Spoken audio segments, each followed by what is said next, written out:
This is the new Mavo Mark II from Kinefinity. Their new Super 35mm cinema camera, which can do 6K up to 96 frames a second, has a dual native ISO and the same fantastic modular ergonomics as their higher end cameras. But now, this sits at a starting price that is actually closer to flagship mirrorless cameras than it is to most cinema cameras, which has really caught customers' attention. There is a bit of a feeling at the moment when talking to customers that this is the camera that they've been waiting to see from Kinefinity. The amount of features that Kinefinity have packed into this camera is really quite impressive. So now that they're starting to ship and I physically have my hands on one, let's take a closer look at each aspect of the camera and what it can do.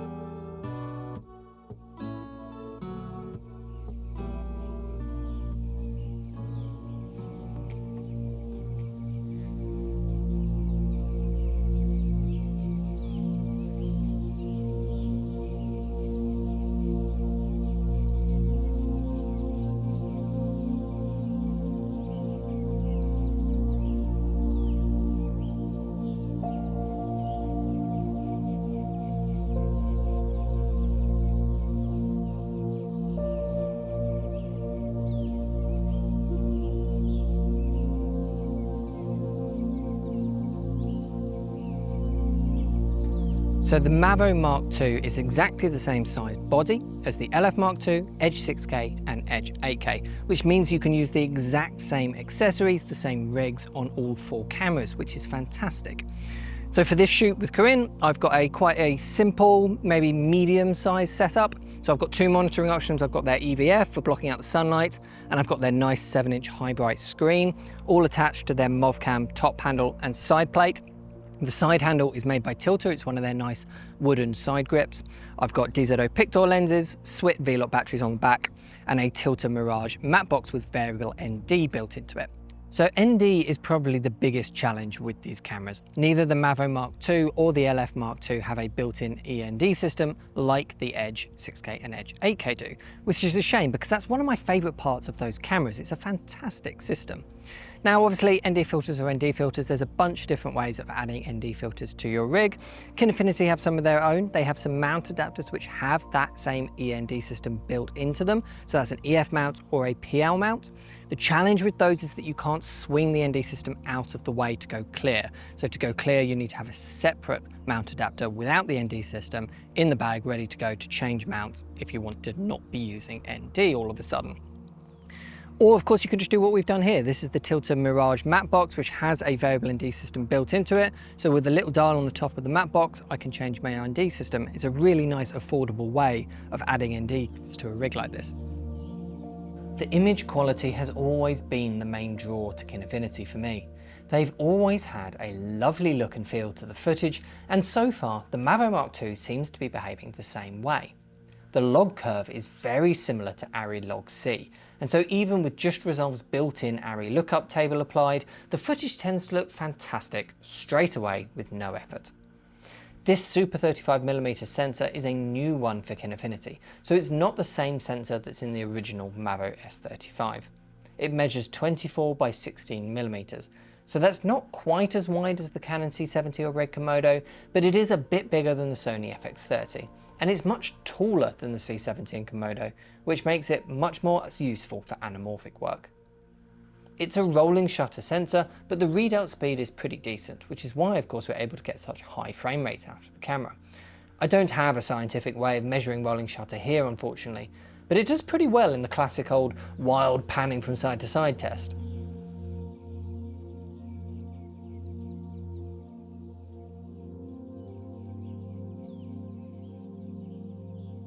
We did our usual over and under tests as well, and it did pretty well. Colours look great and everything looks very consistent as we overexpose. Nothing nasty is happening to the skin like we see on some mirrorless cameras.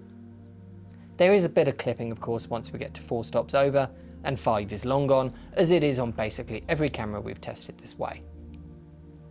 Then with underexposure things get interesting. as Kinefinity does no noise reduction in camera at all. So at 1 and 2 stops under, you can see a decent amount of noise. But the crucial thing is that it's very organic noise that is easy to clean up in post. Resolve's built-in noise reduction works a treat and maintains detail incredibly well. I was able to clean up 3 stops under to look really quite good still, and even 4 stops under could get most of the way there, but a more powerful noise reduction tool than what you get inside Resolve natively might well be able to manage it. That's pretty impressive really. Let's take a look at the high frame rates we can get. With the full width of the sensor, you can do up to 75 frames a second in 6K DCI or 4K DCI oversampled. 96 frames a second in a widescreen 2.4:1 crop, and 60 frames a second in those taller anamorphic modes. Then if you crop into micro four thirds size, the 4K DCI will go up to 110 frames a second or 140 in that widescreen crop. Crop in further to 16mm and we get 220 frames a second in 2K DCI or an impressive 270 frames a second in the widescreen crop. Now all of these frame rates are done in ProRes codecs, all the way up to 444XQ.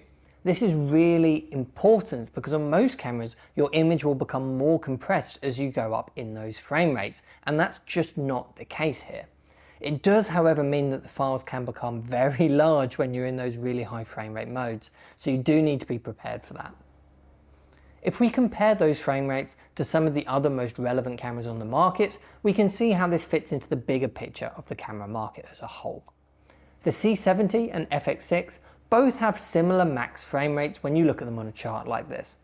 However, by this point, the Mavo has cropped into its sensor. Both the C70 and the FX6 can do 4K 120 frames a second with the full sensor width. In fact, even the 240 HD on the FX6 is using the full sensor. The Red Komodo is far lower in all resolutions and also crops in as you go down in resolution. And the much more expensive Komodo X is very similar to the Mavo 2, just slightly higher by about 5 to 10 frames at each different resolution.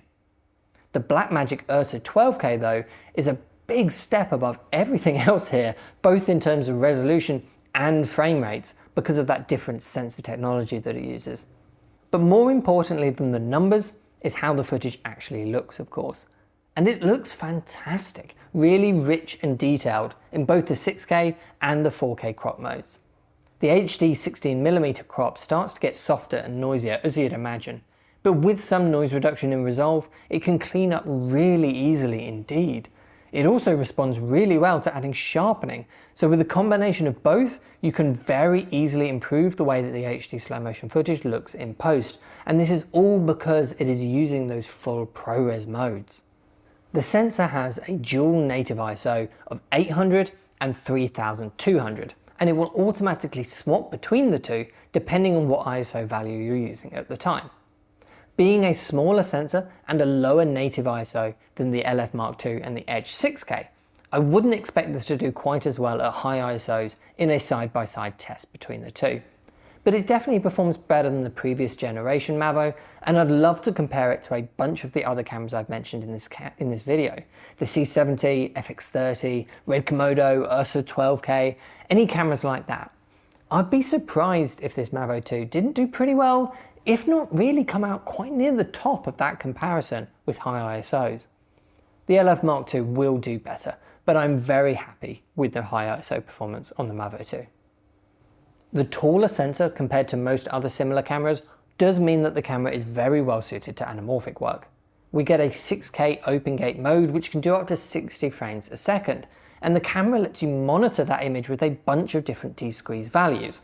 There's 1.25, 1.33, 1.5, 1.75, 1.82 times, even 0.5 and 0.67. So that should cover pretty much every lens out there. We also have some lower resolution modes. There's a 5.7K 3x2, 5K 4x3, 4.8K 6x5, 3.8K oversampled 3x2, and a 3.4K oversampled 4x3. So there's a lot of different options here. not to mention all the ones in the different crop modes as well. But there's no 1x1 modes though, which is a bit of a shame. I'd love to see that added in firmware. As for physical design and accessories, the Mavo Mark II shares a lot in common with the LF Mark II. Both are essentially slightly scaled back versions of their higher end Edge 6K and Edge 8K cameras. And in my opinion, this whole camera platform is one of the best ecosystems around a camera on the market right now. So let's go through each area of the camera in turn. The lens mount system is one of my favorite things about Kinefinity cameras.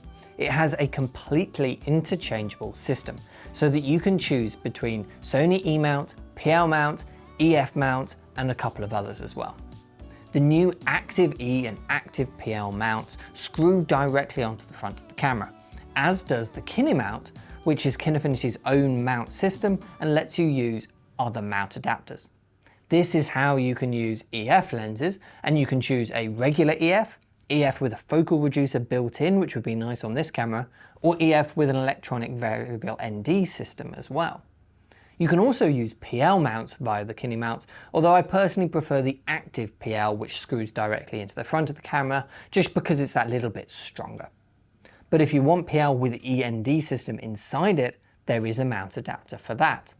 There's also a passive E-mount option, but now that the Active E-mount exists, I would definitely recommend that one instead. There's even an ARRI LPL mount, but that is likely to be more relevant for the Edge 6K and Edge 8K just because they're higher end and large format, whereas the Mavo Mark II is Super 35, but there's no reason it's not going to work here. We have the same media as the Edge cameras as well. They're KineMag Nano SSDs, but the Mavo Mark II has only one slot rather than two. These KineMag Nano drives are essentially NVMe M.2 SSD drives, but with two important safety features: read-only protection and RAID 5 for extra security. They have a built-in USB-C port and will transfer over to a computer with up to 10 gigabits a second speeds, which is very convenient to have. You don't need a card reader. If you're on a tight budget though, they also make the KineMag Nano enclosure, which lets you put your own NVMe SSD drives inside one of these drives. That keeps the cost down significantly, but you won't get the safety features, that read-only protection or RAID 5.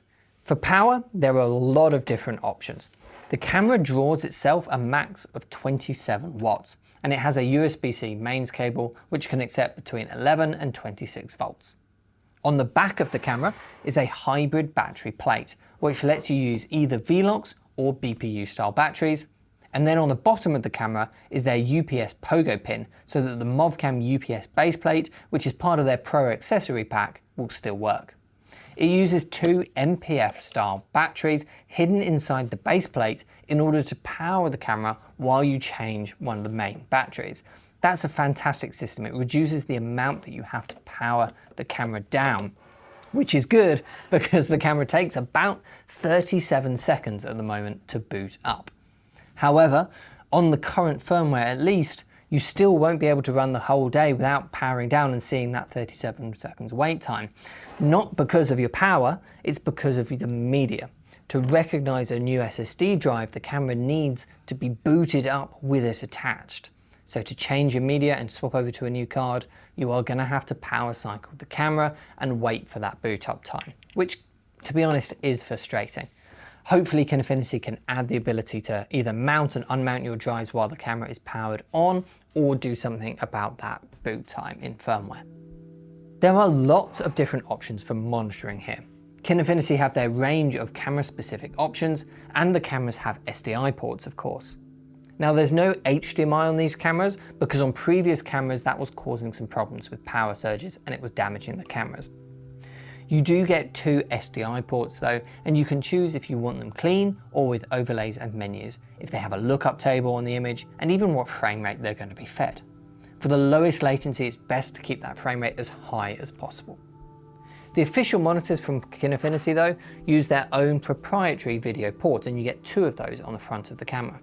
This lets you send power, image and camera control all over one cable, and every camera has those two ports, so it's very easy to set up both an EVF and a monitor like I'm using here, without the whole rig getting complicated and becoming a rat's nest of wires. They have this small Kine EVF, which is excellent. I wish every camera brand had an EVF like this. It is so small and lightweight, and it really helps when filming outside. There's then two touchscreen monitors, a 5-inch and a 7-inch. Both are 2000 nits with a nice durable and lightweight design and full integration with the camera, including controlling settings over the touchscreen. The main way of controlling the camera though is through these buttons here on the left-hand side of the camera and this jog wheel. That jog wheel is much improved, by the way, over the early production Edge 8K cameras which I was using for videos a few years ago, if anyone remembers watching those videos. This jog wheel is much easier to use, and the buttons and controls are improving with every single firmware update. I do, however, still miss that side handle that the first generation Mavo and Mavo LF cameras had. It wasn't a pretty looking piece of kit at all, but it was very functional to use, and I much preferred controlling the settings with my right thumb like this, rather than my left hand reaching around the side of the camera. We do still get that quick access list of your favorite formats though, which is another thing I've always loved about Kinefinity cameras. Hold down button 1, you get this completely customizable list, which lets you save a crop size, resolution, codec, frame rate, and shutter angle. It's really, really useful for just jumping in and out of different formats like a regular record mode, perhaps your slow motion modes, or even anamorphic modes. For normal ports, there's slightly less than on the Edge 6K and 8K, but we still get pretty much everything we need. There's two XLRs on the top, a Wi-Fi antenna port for using their Wi-Fi app, a Genlock and port and timecode port, which is the same system as ARRI use, which keeps things nice and simple in terms of which cables to use. There's two SDI ports and two video ports that I mentioned earlier, and an RS port for record trigger cables. There's also a headphone jack neatly tucked into the side and a USB-C port as well. On the front is a 3.5mm mic jack and a 5-pin lens port. And on the side are those two little panels which are labelled EXT1 and EXT2. And these are still a bit of a mystery.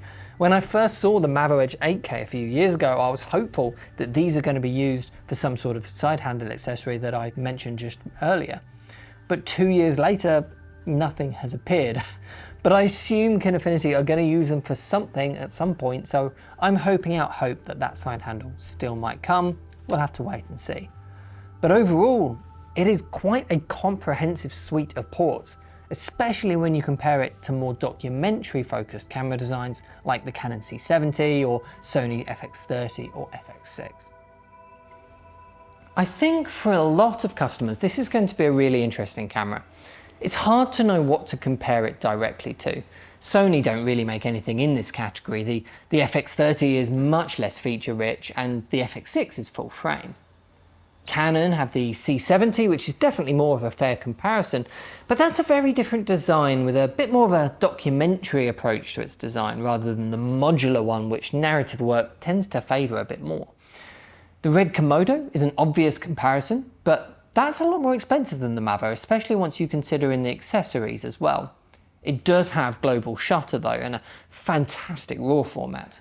But then it's got nowhere near as high frame rates or the flexibility with the lens mounts, ports, power options, things like that. There's then the Blackmagic Ursa Mini Pro lineup, but those are much bigger and heavier, and even less flexible again in some ways. I do think the Mavo Mark II sits in a very good place in the market in terms of price, in terms of features, and in terms of image quality. Really, to me, its only real weakness is not having that big option for RAW recording like the other cameras I mentioned all have internally, which is a shame, but we do get ProRes, we can't forget about that, which not many of the other cameras can do. And it's not just any ProRes, you get ProRes 444, which very few cameras on the market at all can do. So with the image quality, the frame rates, the form factor and flexibility with lens mounts and power, there is quite a lot here to love. If you want to try one of these for yourself, if you're curious about it and want to borrow it for a bit, or of course if you just want to buy one for your work, head over to proev.co.uk or just talk to our sales team directly. and let me know what you think of the Kinefinity Mavo Mark II in the comment section. Thanks for watching. I'll see you in the next one.